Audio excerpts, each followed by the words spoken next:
உனது வீட்டிலிருந்து உனது பள்ளிக்கு இடையே உள்ள தொலைவு 2250 மீட்டர். இந்த தொலைவினை கிலோமீட்டராக மாற்றுக.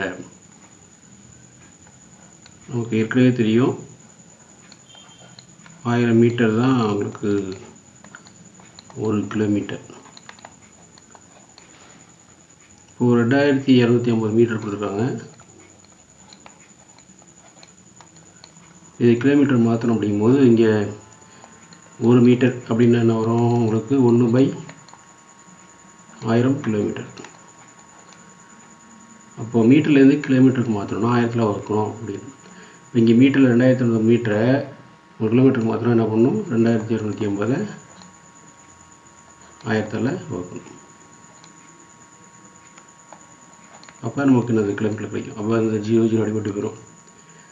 அதே மாதிரினா இங்கே 225/100 கிலோமீட்டர் உங்களுக்கு 100ங்கிறதால 2 இலக்கங்கள் தள்ளுபடி வைக்கும்போது வலதுபுறத்துலேருந்து இப்போ 2.25 கிலோமீட்டர். இப்போது வீட்டிலேருந்து பள்ளிக்கு உள்ள தொலைவு 2250 மீட்டர். இந்த தொலைவு வந்து கிலோமீட்டராக மாற்றும் பொழுது நம்ம கிடைக்கக்கூடிய விடை வந்து 2.25 கிலோமீட்டர். கூர்மையான ஒரு பென்சில் நீளத்தை அளவிடும் போது அளவுகோலின் ஒரு முனை 2.0 சென்டிமீட்டர் மற்றும் அடுத்த முனை 12.1 சென்டிமீட்டர் என்ற அளவுகளை காட்டினால் பென்சில் நீளம் என்னன்னு கேட்டிருக்காங்க. இந்த பென்சிலின் நீளம் நம்மளுக்கு கண்டுபிடிக்கணும் அப்படின்னா அது அடுத்த முனை அளவு அதே மாதிரி முதல் முனை அளவு ரெண்டுக்குள்ள வேறுபாடு கண்டுபிடிச்சோன்னா நம்ம என்ன முடிக்கலாம் பென்சிலின் நீளம் கண்டுபிடிச்சலாம். அடுத்த முனை அளவு மைனஸ் முதல் முனை அளவு. முதல் முனை வந்து காட்டுறளவு. அடுத்த முனை அளவு என்ன கொடுத்துருக்காங்க உங்களுக்கு 12.1 சென்டிமீட்டர் மைனஸ் முதல் முனை அளவு வந்து 2.0 சென்டிமீட்டர். இப்போ தசம காந்தத்தோடது 1 இங்கே 0. அப்போ 1 - 0 1 தான் வரும். இப்போ 12ல் 2 பீட்னா 10. இப்போ 10.1 சென்டிமீட்டர். இதுதான் பென்சிலின் நீளம். ஒரு வண்டியானது 5 மணி நேரத்தில் 400 கிலோமீட்டர் தூரத்தை கடந்தால் வண்டியின் சராசரி வேகம் அப்படின்னு கேட்டிருக்காங்க. இப்போ சராசரி வேகத்தை பொறுத்த வரைக்கும் உங்களுக்கு கடந்த மொத்த தொலைவு பை காலம். கடந்த மொத்த தொலைவு வந்து டின்னு எடுத்துக்கிறோம். எடுத்துக்கொண்ட மொத்த கால அளவு டின்னு எடுத்துக்கிறோம். அப்போ 400 கிலோமீட்டர் வந்து இந்த வண்டி கடந்திருக்கு.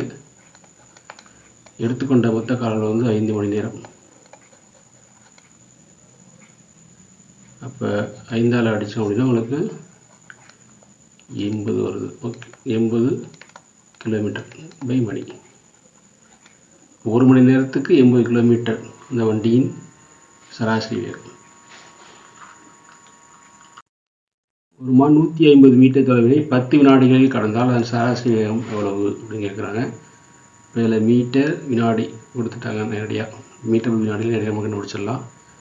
சராசரி வேகம் வின்னு வச்சுக்கிட்டோம் அப்படின்னா மொத்த தொலைவு டி கடந்த எடுத்துக்கொள்ள இந்த எடுத்துக்கிற காலம் வந்து டின்னு வச்சுக்கிறோம். அப்போ டி வந்து உங்களுக்கு 150 மீட்டர் 10 வினாடி எடுத்துக்குது. அப்போது உங்களுக்கு இந்த 0 அடிச்சிடலாம். அப்போது 15 மீட்டர் பை வினாடி என்பதுதான் ஒரு மான் 150 மீட்டர் தொலைவினை 10 வினாடி கடந்தால் அந்த சராசரி வேகம் 15 மீட்டர் பை வினாடி. ஒரு கப்பல் மணிக்கு 50 கிலோமீட்டர் வேகத்தில் 5 மணி நேரம் பயணம் செய்தது எனில் அக்கப்பல் கடந்த மொத்த தொலைவு என்ன? வேகம் கொடுத்துருக்காங்க வி, கால அளவு டி கொடுத்துருக்காங்க, தொலைவு டி கேட்டிருக்காங்க. அப்போ வி ஈக்குவல் டு நமக்கு டி பை டிங்கிற ஃபார்முலா தெரியும். வேகம் வி ஈக்குவல் டு கடந்த தொலைவு பை காலம். தொலைவு கேட்கறதுனால d equal to v into t. அப்போது வியோட மதிப்பு என்னது உங்களுக்கு மணிக்கு 50 கிலோமீட்டர் கொடுத்துருக்காங்க. அப்போ 50 கிலோமீட்டர் பை மணி. 1 மணி நேரத்துக்கு 50 கிலோமீட்டர் அர்த்தம். இன்ட்டு கால எவ்வளோ கொடுத்துருக்காங்க இங்கே 5 மணி நேரம் கொடுத்துருக்காங்க. மணியும் அடிபட்டு போயிடும்.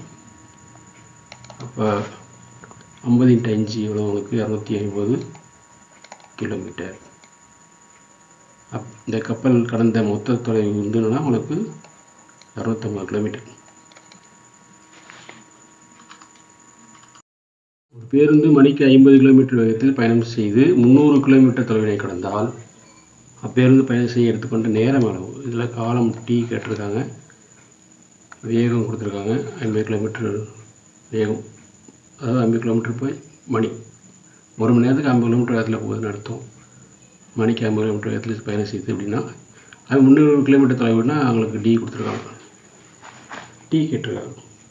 நமக்கு வேகம் வந்து என்னது V = D/T. T கேட்டோன்னா எது கேட்குறாங்களோ அது வெளில எடுத்துரும். இப்போ D/V வந்துடும்.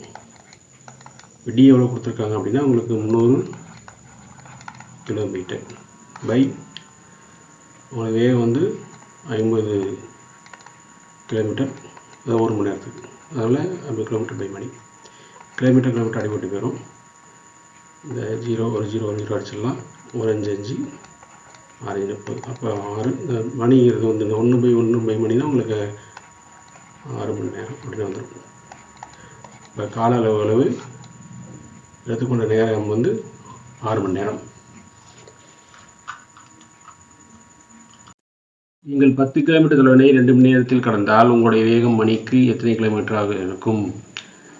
அப்போது உங்களுக்கு வேகம் V கேட்டிருக்காங்க, காலம் கொடுத்துருக்காங்க, D கொடுத்துருக்காங்க, தொலைவு கொடுத்துருக்காங்க. அப்போ V = D/T. D வந்து எவ்வளோ கொடுத்துருக்காங்கன்னா உங்களுக்கு 10 கிலோமீட்டர் தொலைவு பை காலம் எவ்வளோன்னா உங்களுக்கு 2 மணி நேரம். 2ஐயும் 10ஐயும் அடிச்சுன்னா 5 கிலோமீட்டர் ஒரு மணி நேரத்துக்கு. அப்போது 5 கிலோமீட்டர் பை மணி என்பது தான் நீங்கள் விடை.